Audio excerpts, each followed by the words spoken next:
शेजारचा ज्या वेळेला 2 मजली बंगला बांधलाय ना तेव्हापासून एक आजीबाई आहे आणि त्या आजीबाईच्या पोटात दुखायला लागलं. मग पोटात दुखायला लागल्यानंतर ती आजीबाई डॉक्टरांच्याकडे गेली. तिला गोळ्या औषधं दिलं 2 दिवसाच्या आणि डॉक्टर म्हणतात आजीबाई काळजी करू नका, 2 दिवसामध्ये तुमचं पोटात दुखणं बरं होईल. पण 2 दिवसानंतर आजीबाईच्या इतकं पोटात दुखायला लागलं, आजीबाई शिव्या देऊ लागली.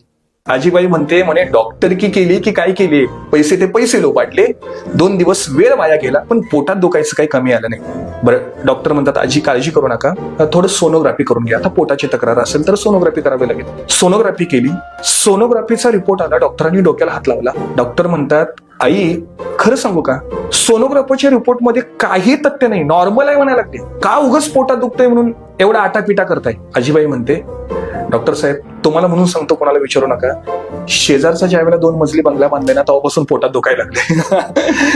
आता विचार करा, माणूस दुखी कशाने असेल तर दुसऱ्याच्या सुखानं दुखी आहे.